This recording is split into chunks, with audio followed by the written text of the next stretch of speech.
우리 교회는 1년에 5-6차례 정도 성찬식을 행하고 있지요.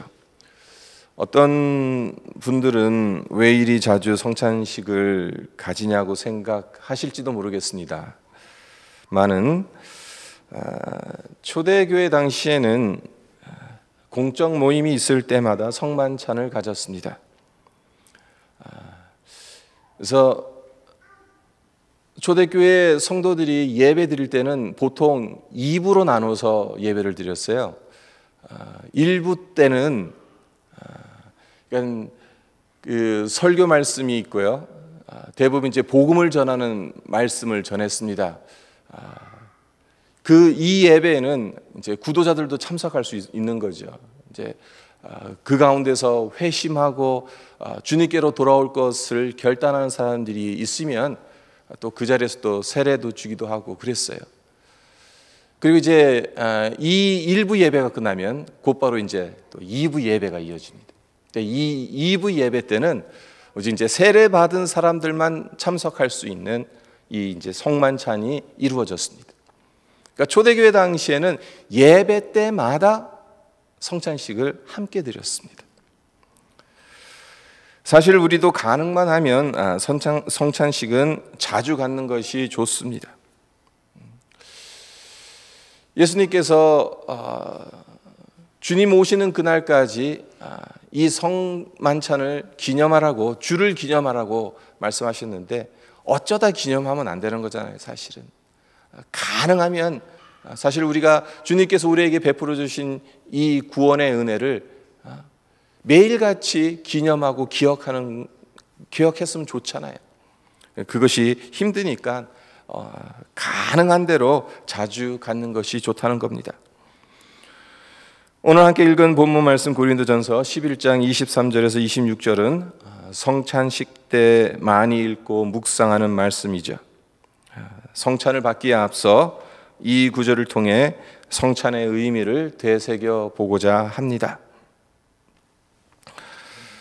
첫째로 사도 바울이 말하는 것이 무엇인가 하면 성만찬은 주님께로부터 받은 것이라고 말하고 있습니다. 23절 전반절을 보시면 내가 너희에게 전한 것은 주께 받은 것이니 사도 바울이 이렇게 말합니다. 주님께서 제정하신 성만찬을 사도 바울이 고린도 교회 성도들에게 가르쳐 전해 주었고 고린도 교회는 이 성만찬을 행하고 있었습니다. 주님께서 이 성만찬을 베풀어 주신 때가 언제입니까? 23절을 보면 곧 주 예수께서 잡히시던 밤에라고 사도 바울이 말하는데 주님께서 십자가에 못 박히시기 전날 겟세마네 동산에서 기도하시다가 붙잡혀 가셨던 그 밤에 마지막 저녁 만찬을 나누시는 자리에서 제자들에게 이 성만찬을 베풀어 주셨습니다. 식사를 시작하실 때 주님께서 자리에서 일어나셔서 떡을 가지사 축사하시고 떼어주시며 이르시되 이것은 너희를 위하는 내 몸이라 말씀하셨죠. 주님께서 우리를 위해 십자가에서 찢기게 될 주님의 주님의 몸을 언급하셨던 것입니다. 그리고 식사가 거의 마쳐갈 무렵 또다시 자리에서 일어나셔서 이번에는 잔을 가지시고 축복하시고 기도하시면서 이르시되 이 잔은 내 피로 세운 새 언약이라고 말씀하셨습니다. 주님의 피로 세운 새 언약이라고 말씀하셨습니다. 피를 쏟아서 세우는 모세를 통해 이스라엘 백성에게 주신 율법의 언약과는 다른 새 언약을 주시겠다고 말씀하셨습니다. 구약시대엔 사람이 범죄하게 되면 양을 잡아 피의 제사를 드림으로 죄의 용서함을 받았습니다. 하지만 양의 피를 드리는 제사로는 온전한 속죄를 이룰 수 없습니다. 그렇기 때문에 이제 주님께서 친히 십자가에서 피 흘리시고 죽으심으로 우리를 위해 영원한 효력 있는 속죄의 제사를 드렸던 겁니다. 예수 그리스도 안에서 죄 용서와 구원을 이룬 것, 이것이 바로 새 언약인 겁니다.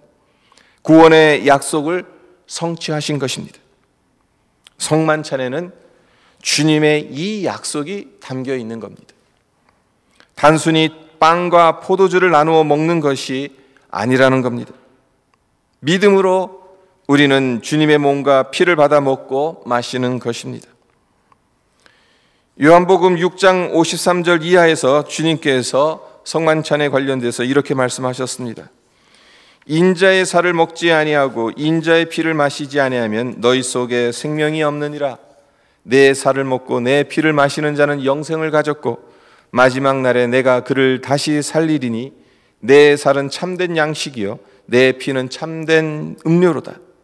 내 살을 먹고 내 피를 마시는 자는 내 안에 거하고 나도 그의 안에 거하나니 살아계신 아버지께서 나를 보내심에 내가 아버지로 말미암아 사는 것 같이 나를 먹는 그 사람도 나로 말미암아 살리라. 주님의 살과 피를 먹고 마신다는 것, 초대교회 당시 세상 사람들은 기독교인들이 인육과 피를 먹고 마신다는 오해를 했습니다마는 그게 아니죠. 우리를 위해 찢기시고 흘리신 살과 피, 그분의 생명을 우리의 것으로 믿음으로 받아들인다는 것이지 않습니까? 그리고 이런 이유로 오늘 본문이 아니어서 읽지는 않았지만 28절에서 사도 바울이 이렇게 말하죠.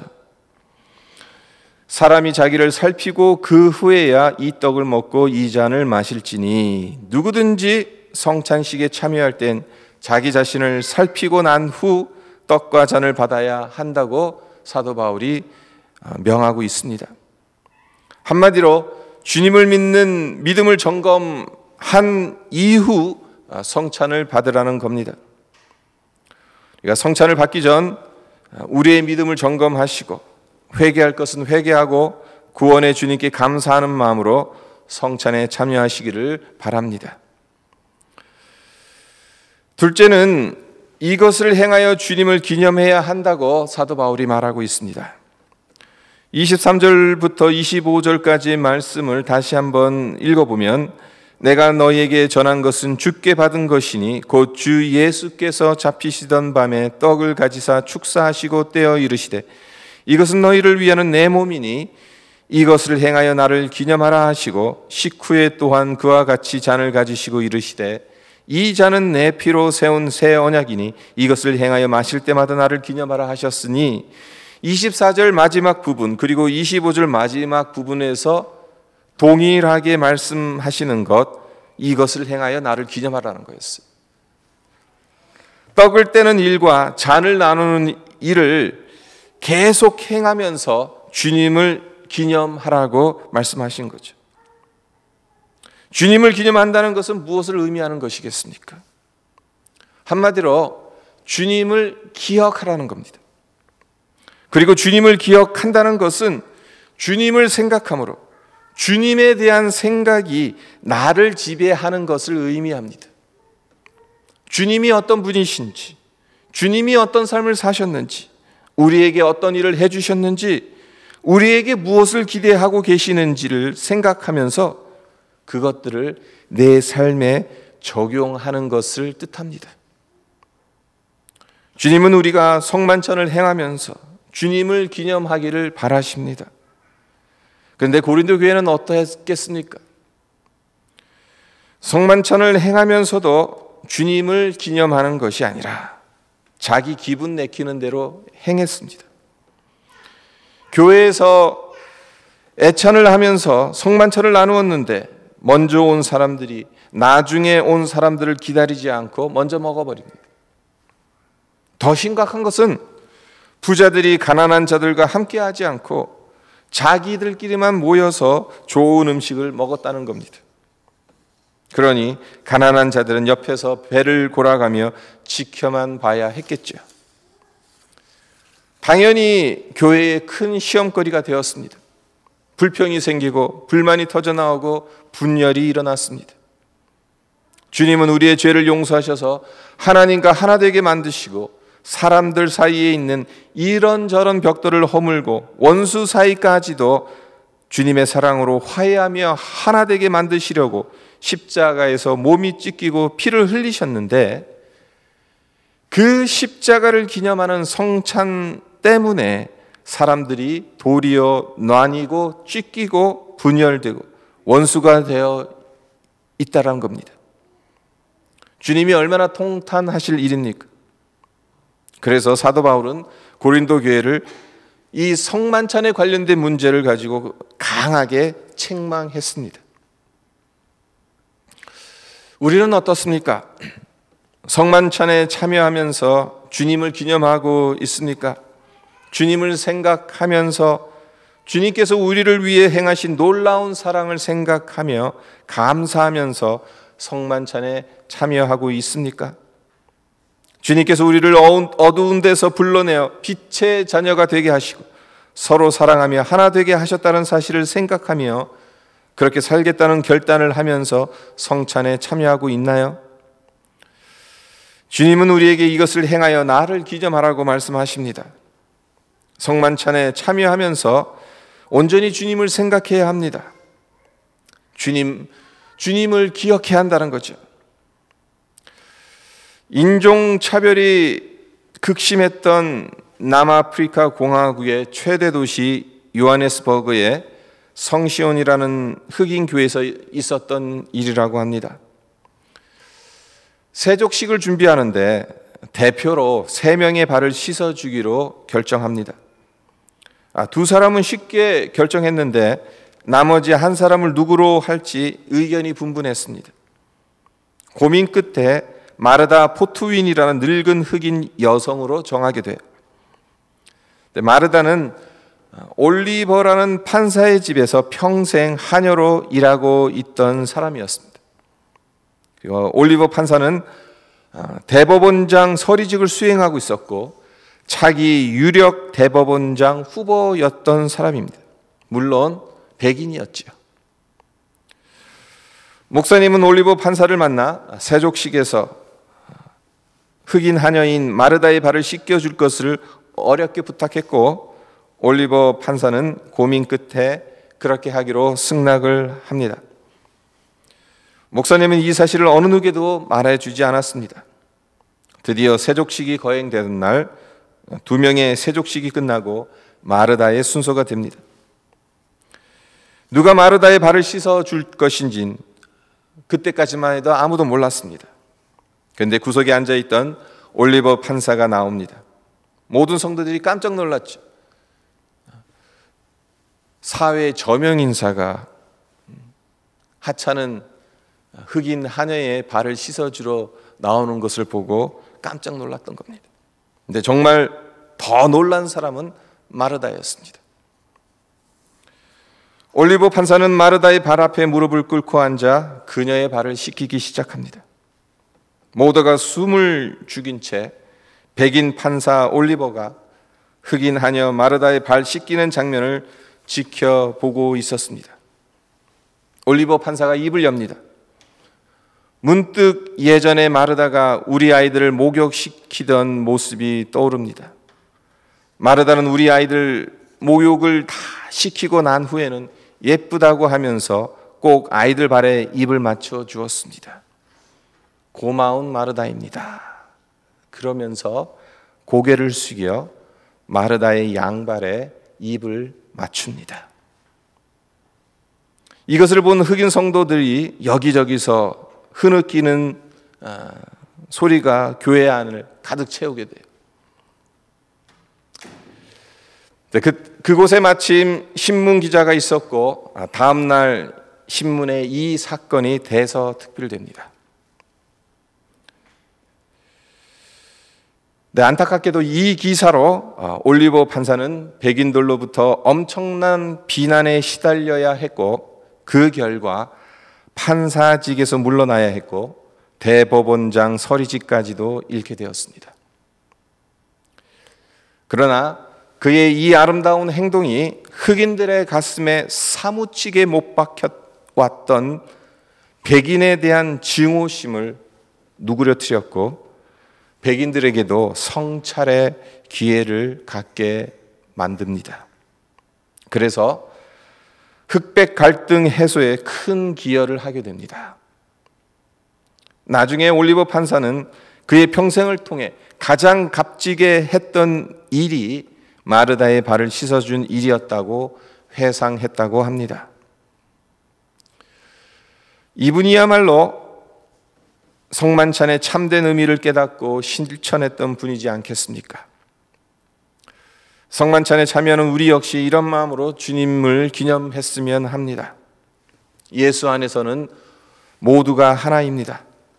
남녀노소 빈부귀천 없이 모든 사람을 오직 십자가를 통해 구원받은 형제 자매로 대하는 마음, 주 안에서 하나 되는 삶을 살아가는 것, 이것이 주님의 성찬을 받는 자세인 것입니다.